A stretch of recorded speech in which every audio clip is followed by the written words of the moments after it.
This is the story of America. Seen in color for the first time. America is in the throes of a revolution. It's the swinging 60s. New President John F. Kennedy ushers in a new era. I don't want the talents of any American to go to waste. Martin Luther King leads a civil rights battle that promises equality for all. Our nation can spend billions of dollars to put God's children on their own 2 feet. It's a decade that plays out on national television. A war in Vietnam, an invasion from Britain. I want to kiss one of them. I love them. A generation embraces love and peace. And an American is the first to walk on the moon. A decade of turmoil brings hard-won triumphs. Tranquility Base here. The Eagle has landed. This is the story of the 1960s, as you've never seen it before.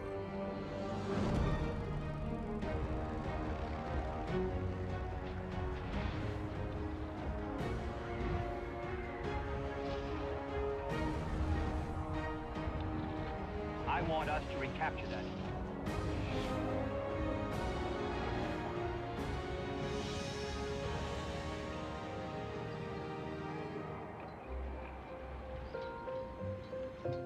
July 1960.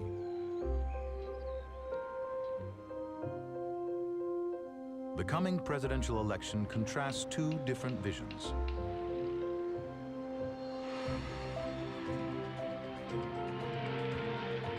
The Republican, Vice President Richard Nixon, is promising to continue the security and prosperity of the Golden 50s.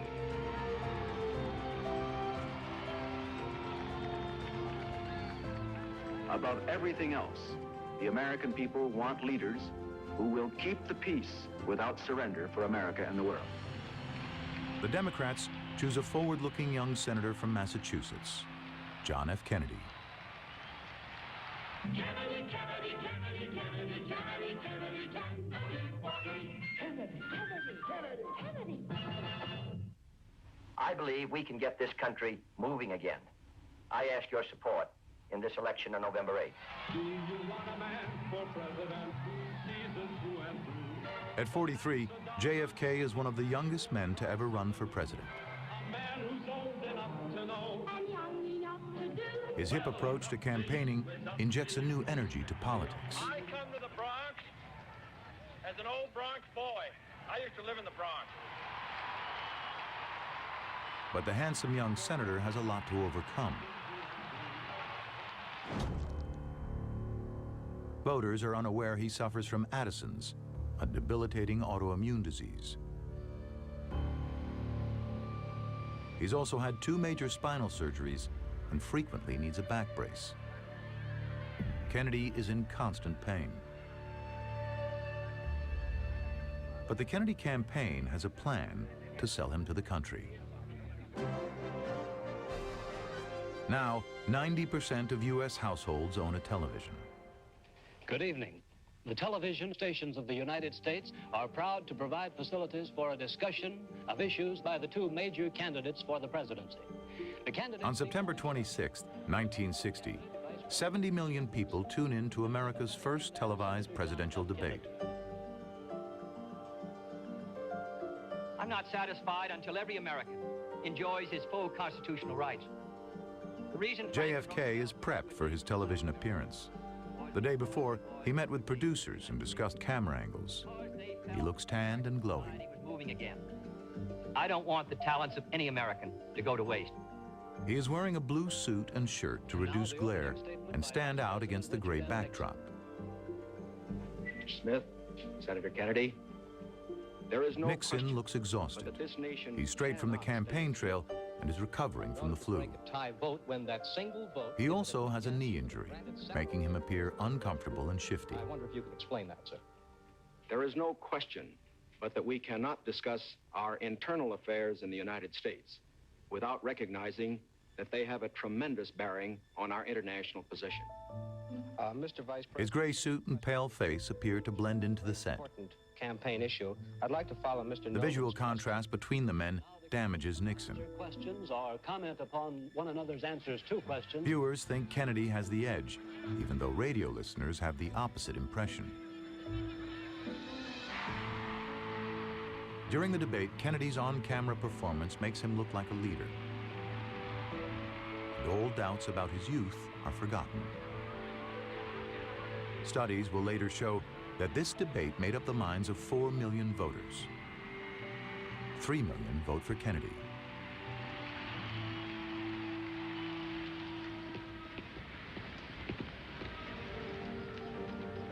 Tuesday, November 8th, 1960, is Election Day, and in some places a holiday to encourage voting. 68 million Americans go to the polls. Nixon and his wife Pat vote in the small town of Whittier, California. Kennedy and Jackie vote in Boston.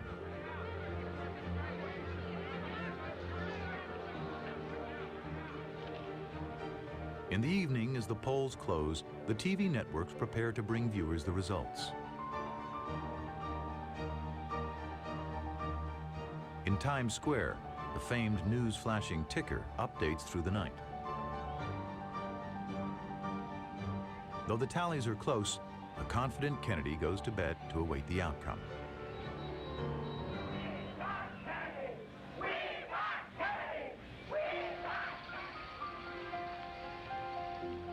Dawn breaks. JFK wins with 303 electoral votes to Nixon's 219. To all Americans, I say that the next 4 years are going to be difficult and challenging years for us all.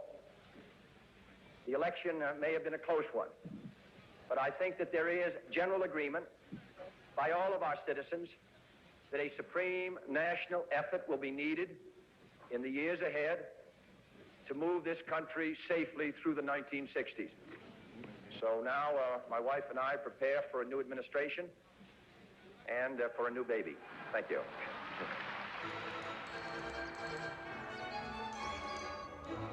The young couple move into the White House, and in less than 5 months, a new car is delivered. A Ford Lincoln Continental. Original price tag, $7,347. The president loves convertibles. They allow people to see him. But this Lincoln has $200,000 worth of modifications. A bubble top in case it rains. Two-way radio telephones, retractable steps, and grab handles for Secret Service agents. Painted midnight blue to stand out well on black and white news footage, it will travel America with JFK. The image of him in his Lincoln is one of a relaxed leader of the free world.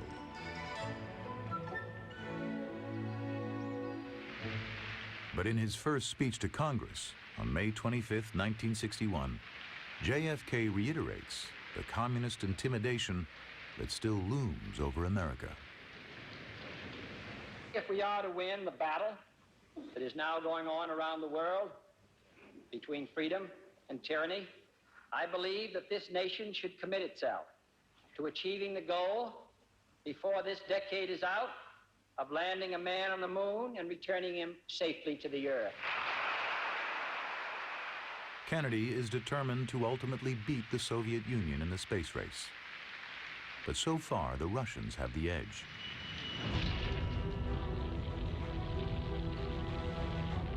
They were the first to launch a satellite into space, the first to orbit a man around the Earth. And they have stockpiles of nuclear weapons, a dark threat that looms over America in 1961. What is your main concern? Is it the fallout?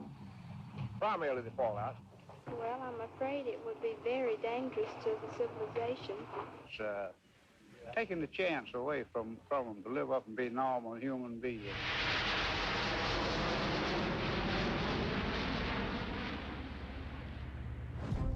On October 14, 1962, a United States U-2 spy plane photographs missiles and launchers in Cuba. The weapons are Soviet and can carry nuclear warheads. Cuba's communist leader Fidel Castro has allied himself with Premier Nikita Khrushchev of the Soviet Union. For 7 days in secret meetings, the president weighs the options. An all-out invasion of Cuba, airstrikes on missile targets, or a naval quarantine. He opts for the quarantine. On October 22nd, Kennedy finally informs the nation of the crisis and his plan to handle it. Good evening, my fellow citizens. The characteristic of these new missile sites include medium-range ballistic missiles capable of striking Washington, D.C., or any other city in the southeastern part of the United States. It shall be the policy of this nation to regard any nuclear missile launched from Cuba against any nation in the Western Hemisphere as an attack by the Soviet Union on the United States, requiring a full retaliatory response upon the Soviet Union.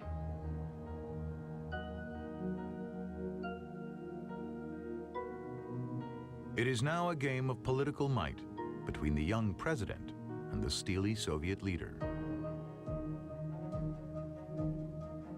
Both have military arsenals capable of obliterating the other.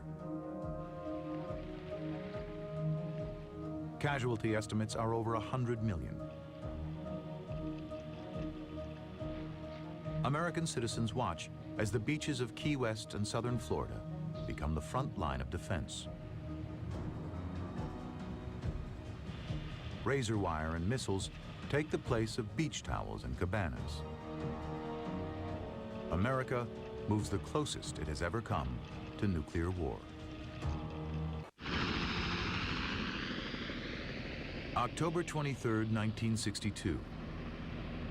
9 days since America discovered Soviet nuclear missiles in Cuba.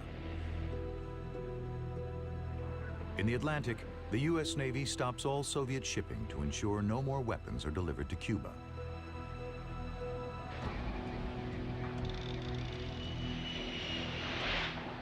Reconnaissance planes capture images of Soviet vessels. Intelligence officers pore over them looking for weapons. Beneath the waves, Soviet nuclear submarines await orders to fire.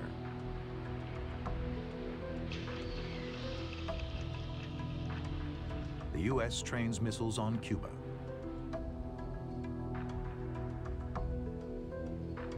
After 13 days, Khrushchev backs down. He agrees to remove the missiles in return for Kennedy's pledge not to invade Cuba. Kennedy also agrees in secret to remove U.S. nuclear missiles from Turkey.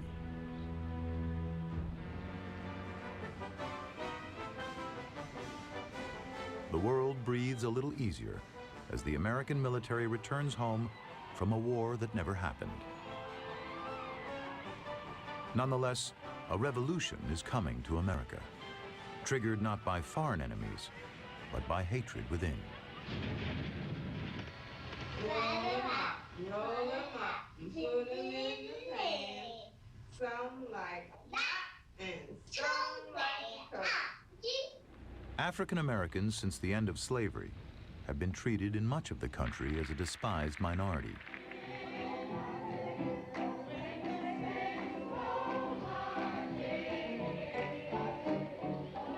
They are forced to eat and use bathrooms separately from whites.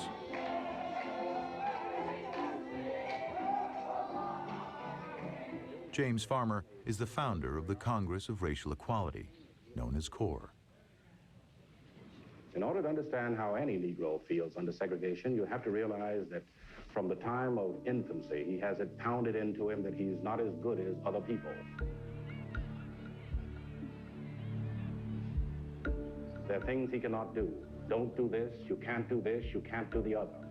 It builds into a man a feeling of inferiority, a feeling of frustration, a feeling of resentment.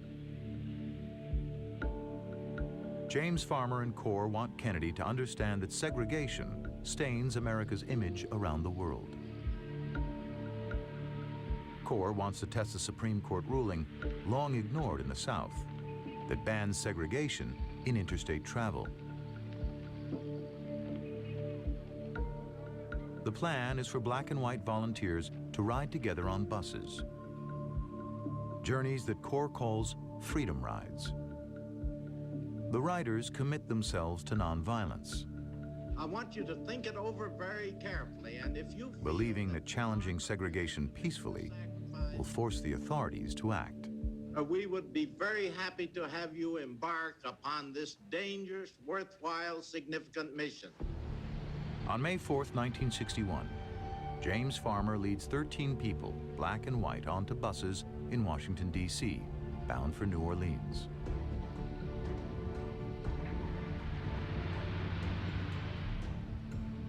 Ten days later, the bus enters Alabama, home to the largest KKK organization in America.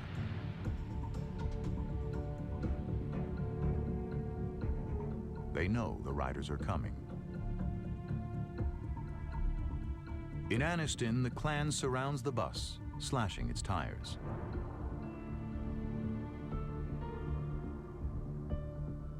Photographer Joe Postiglione captures these images.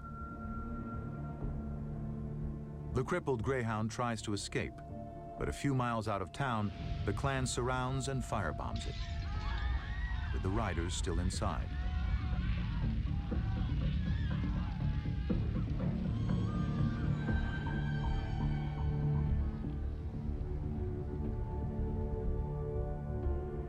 The Freedom Riders do escape the bus, only to be beaten by the Klan. Joe's photos bring the Freedom Rides to international attention.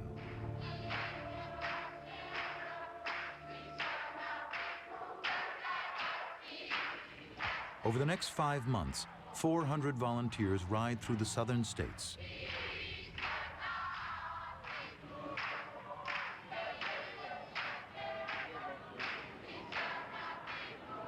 The attacks continue.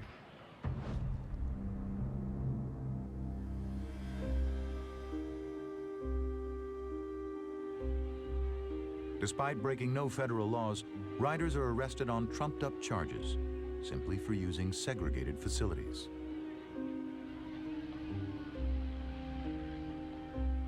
With the nation and the world watching the Freedom Rides, JFK's brother, Attorney General Robert Kennedy, steps in. He orders the Supreme Court decision on integration to be enforced everywhere. I think the Attorney General has made it clear that we believe that everyone who travels, for whatever reason they travel, should enjoy the full constitutional protections given to them by the law. After nearly a century, the signs in the South start coming down. Whites-only toilets, drinking fountains, waiting rooms all start to be integrated. It's a major victory for the civil rights movement, but it is only the beginning.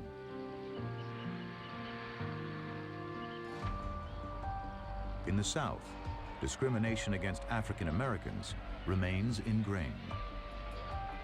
Our arrangement does not allow us to serve in here. A year later, segregation is still firmly in place in Alabama. The new Democratic governor, George Wallace, resolutely resists racial change. He makes a defiant pledge in his inaugural address in January 1963. Segregation now, segregation tomorrow, and segregation forever.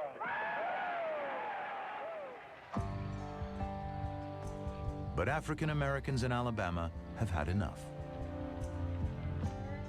In spring 1963, in the state's largest city, Birmingham, they stage nonviolent demonstrations. Wallace responds. Protests are banned. Those arrested forced to pay high bail. Then, America's most prominent civil rights leader comes to Birmingham.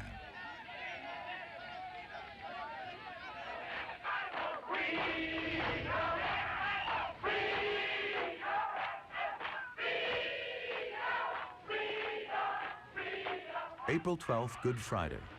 Martin Luther King Jr. and Ralph Abernathy lead a march from the 16th Street Baptist Church.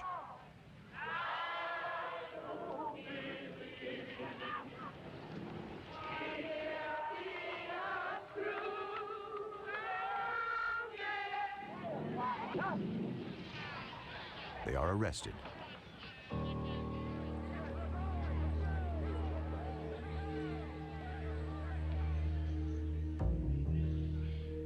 It is here that King pens his now celebrated letter from Birmingham jail, defending the resistance of African Americans. In solitary confinement, he writes, "Injustice anywhere is a threat to justice everywhere." The Birmingham campaign continues.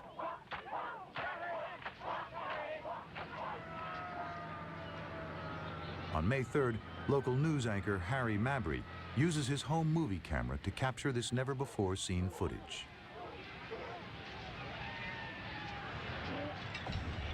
He is filming as the police turn dogs and fire hoses on the protesters.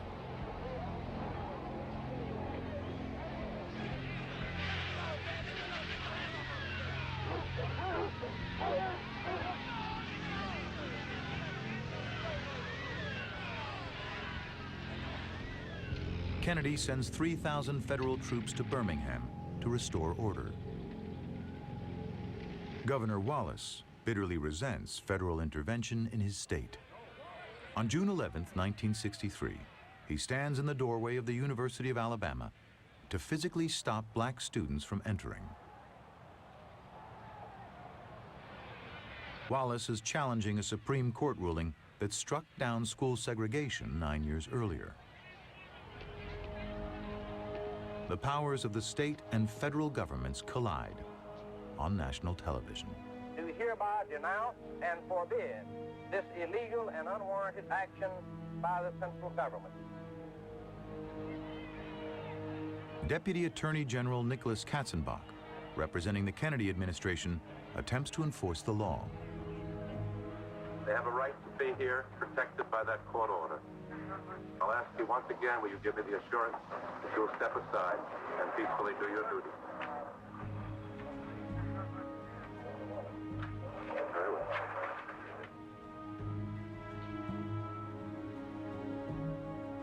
Katzenbach retreats to make a call to JFK.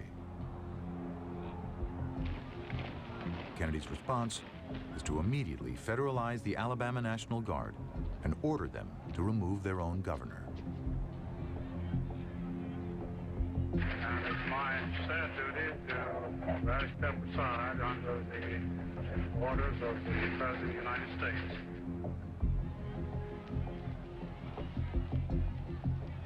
The two black students, Malone Hood and Vivian Jones, enter and begin their education.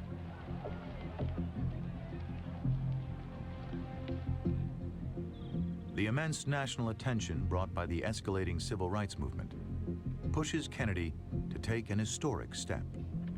He delivers this speech the day the black students are admitted. I hope that every American, regardless of where he lives, will stop and examine his conscience about this and other related incidents.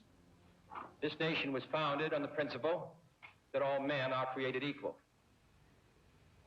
Next week, I shall ask the Congress of the United States to act, to make a commitment it has not fully made in this century to the proposition that race has no place in American life or law.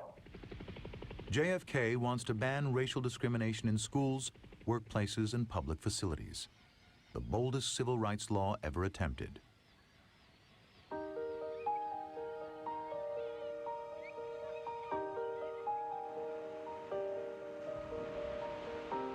Two months later, JFK's official photographer, Cecil Stoughton, captures a relaxed president and his family off the coast of Massachusetts.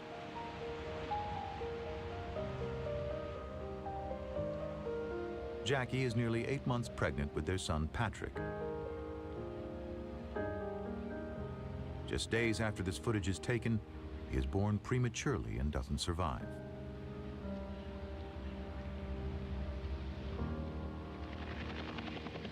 A grief-stricken JFK throws himself back into the battle for civil rights.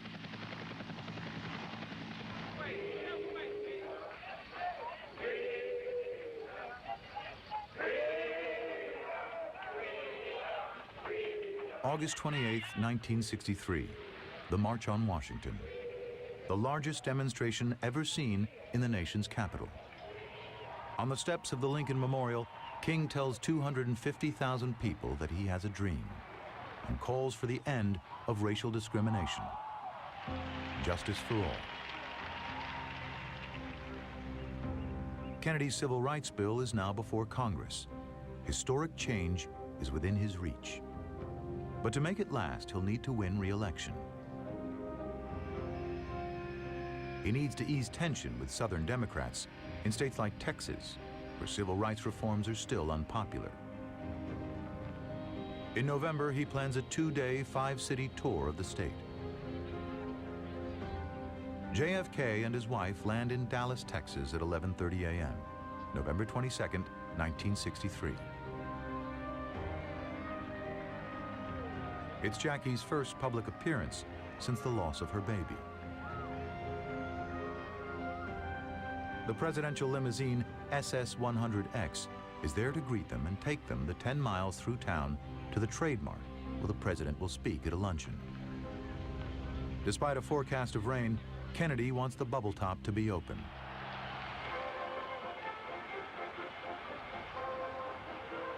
Home movies and TV cameras capture the excitement. Thousands line the route. A radio newsman reports live. The president's car is now turning onto Elm Street, and it will be only a matter of minutes before he arrives at the Trade Mart. I was on Simmons Freeway earlier, and even the freeway was jam-packed with spectators waiting their chance to see the president as he made his way towards the Trade Mart. It appears as though something has happened in the motorcade route. Something, I repeat, has happened in the motorcade route.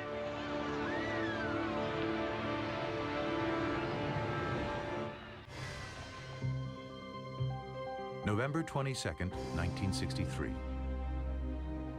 For the first time ever, network television is interrupted.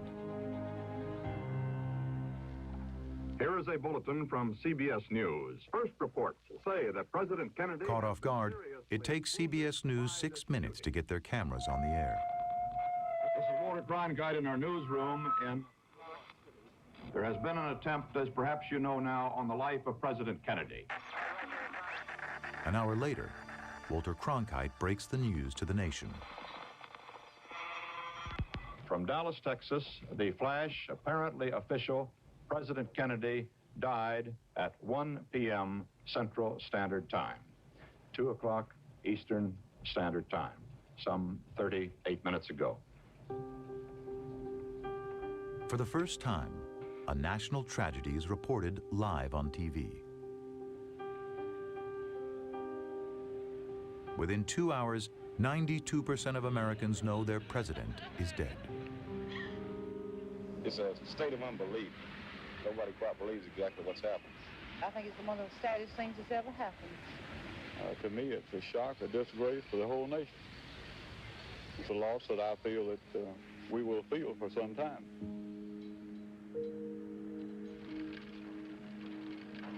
Monday, November 25th, JFK is laid to rest,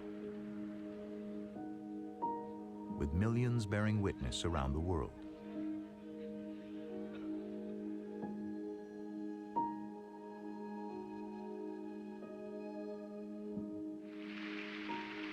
President Lyndon B. Johnson pledges to continue what Kennedy started. No memorial oration or eulogy could more eloquently honor President Kennedy's memory than the earliest possible passage of the Civil Rights Bill for which he fought so long. The grieving nation supports Johnson. The new president overcomes a 75-day filibuster by Southern senators. on July 2nd, 1964, the Civil Rights Act becomes law. Racial discrimination in schools, employment, or public places is now illegal.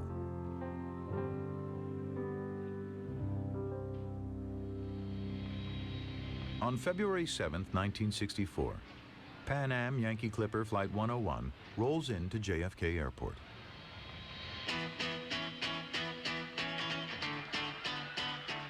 On board are 4 musicians from Liverpool, England. 3,000 American fans have turned out to greet the Beatles. Ringo, George, John. Can we have a lot? John. Their single, I Want to Hold Your Hand, has just hit the top of the American charts, where it will stay for 7 weeks.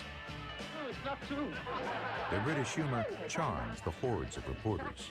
Did you hope to get a haircut at all? No, thanks. I had one yesterday. Not no lie. It's true.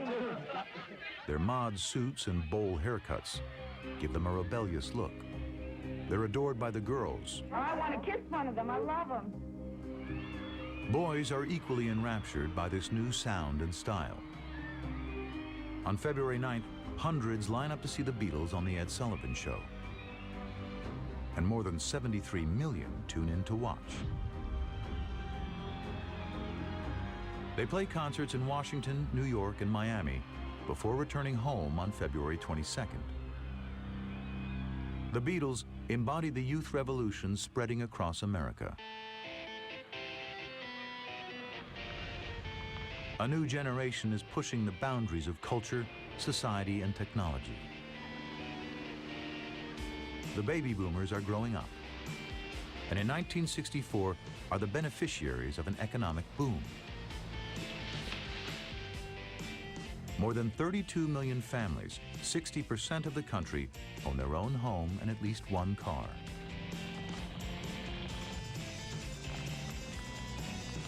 But thousands of Americans are shunning this consumer lifestyle.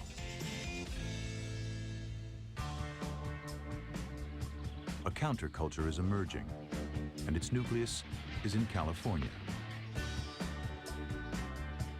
It opposes political and social norms, believing peace, love, and personal freedom can solve the world's problems. A bold belief, as California in 1965 is the country's second most populated state, with Los Angeles the most crowded city and one of the most racially diverse. Decades of immigrants from Asia, Latin America, and the internal migration of African Americans from the South makes LA a melting pot of culture. Complaints of racial discrimination and police brutality grow. Just stopping us on the street, kicking in the doors, taking down the police station, you're kicking your teeth in. August 11th, 1965. The fire of resentment ignites in the African-American neighborhood of Watts.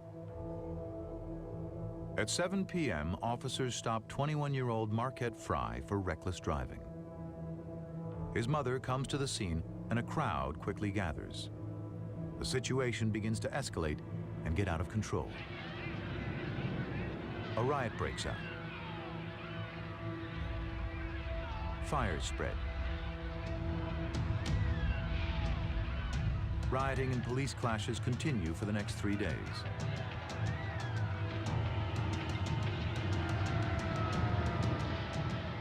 By 1 a.m. on August 14th, there are 100 fire crews in Watts trying to control the blazes. Curfews and mass arrests take place across Los Angeles.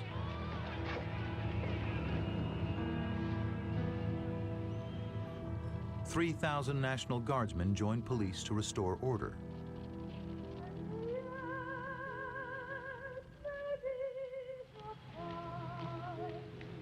When it is all over, 34 people are dead, 1,032 injured, nearly 3,500 in jail, and there's been more than $40 million of property damage. Watts is just one of hundreds of protests and police clashes in America in 1965. America is at the height of a revolution. But a different revolution is on the horizon, one of love and peace.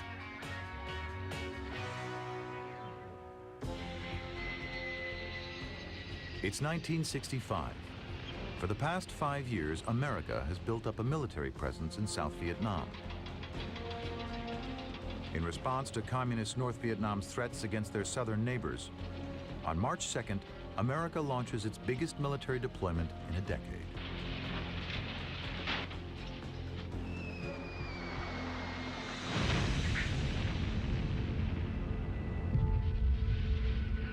Operation Rolling Thunder.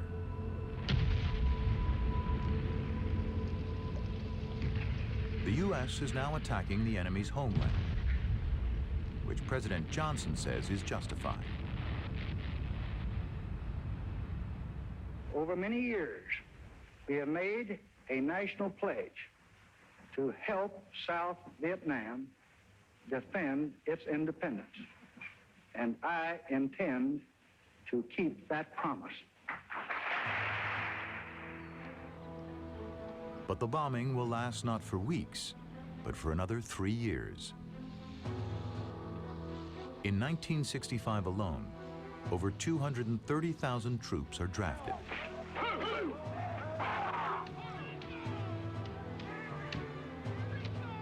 One famous young American eligible for the draft is heavyweight champion Muhammad Ali.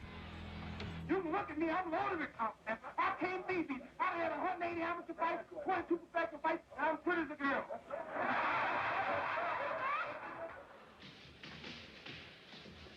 Ali, a Muslim and pacifist, says he cannot kill people in Vietnam. On April 28, 1967, as a conscientious objector, he refuses the order to join the army. Well, whatever the punishment, whatever the persecution is for standing up for my religious beliefs, even if it means facing machine gun fire that day, I will face it before denouncing Elijah Muhammad and the religion of Islam. 2 months later, Ali is convicted of draft evasion and sentenced to 5 years in prison.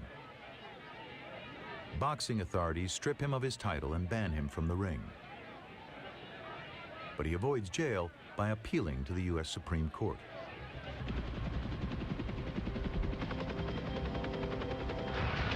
By the fall of 1967, the U.S. troop level in Vietnam is closing in on 500,000.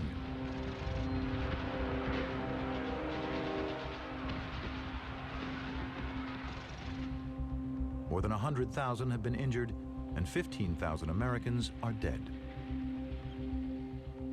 America is split. Half the country supports the war, believing it is vital to contain communism and advance freedom around the world. But the other half, they oppose the draft and the surging death toll among troops and civilians. They say the war is illegal and immoral. Demonstrations across the country bear witness to the growing unrest.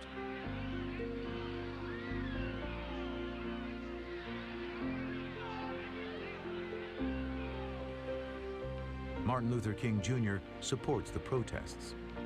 He denounces channeling so much money to a futile overseas effort when so many are suffering at home.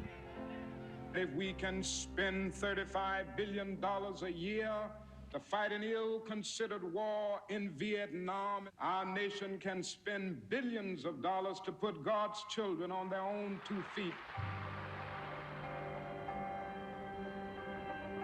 1 year after this speech, on April 4th, 1968, in Memphis, Tennessee, just after 6 p.m., a shot rings out. On the balcony of the Lorraine Motel, Martin Luther King Jr. is hit. King's companions, Jesse Jackson, Ralph Abernathy, and Billy Kiles, point toward the shot as the civil rights leader lies dying. Once again, the nation is thrown into grief.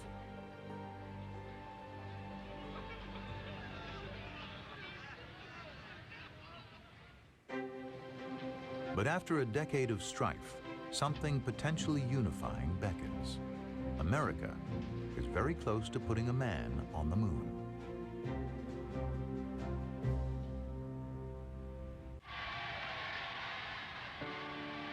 November 1968. In yet another of the decade's stunning turns, the man elected president is the same man Jack Kennedy defeated in 1960, Richard Nixon. He wins a tight election. America is ready for change. We want to bridge the generation gap. We want to bridge the gap between the races.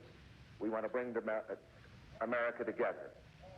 And I am confident that this task is one that we can undertake and one in which we will be successful. But 8 months later, the generation gap is still plain to see. Joe LeMay is 21 and works for the Eastman Kodak Company in New York. He and his wife Valerie have a new baby girl.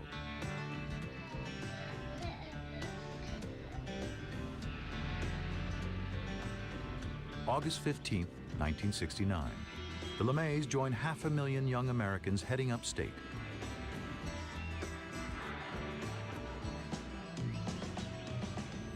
Organizers of a 3-day festival of peace and music are racing for a new venue after residents of Ulster County shoot down their plans. A dairy farm in the Catskills becomes the new site, but they stick with the original name, Woodstock.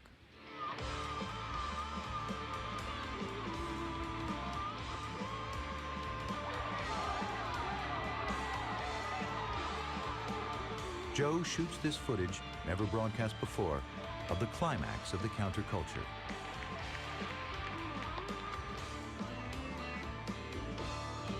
In the summer of 1969, America is at an all-time high.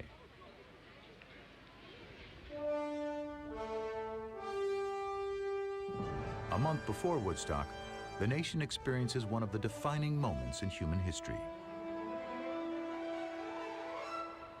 July 16th, 1969. 10, 9, ignition sequence start. 6, 5, 4, 3, 2, 1, 0. All engine running.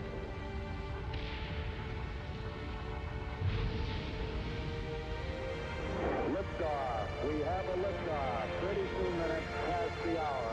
Liftoff on Apollo 11. Americans crowd highways and beaches to witness the launch of Apollo 11 from the Kennedy Space Center.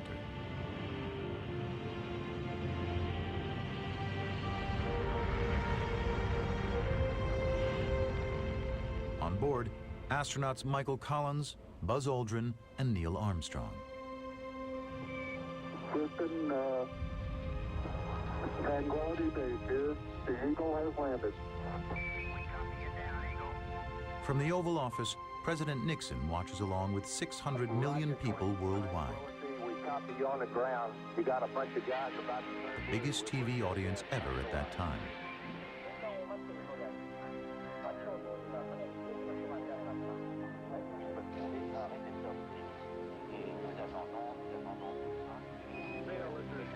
On July 20th, the world sees the first men, Americans, walk on the moon.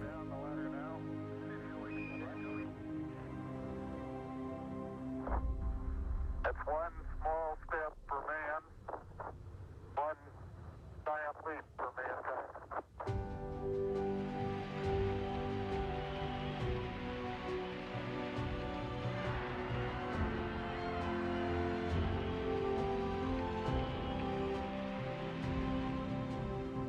Hello, Neil and Buzz. From the White House, the president congratulates the astronauts. I just can't tell you how proud we all are of what you have done. For every American, this has to be the proudest day of our lives. The promise John Kennedy made at the start of the decade has been fulfilled. America has won the space race.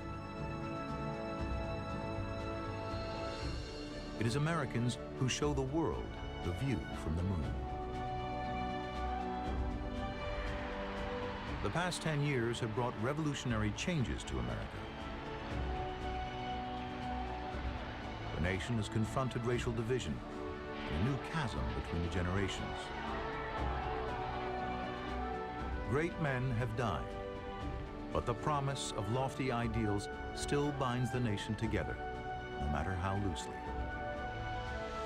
And the 1960s become known as the dawn of modern America.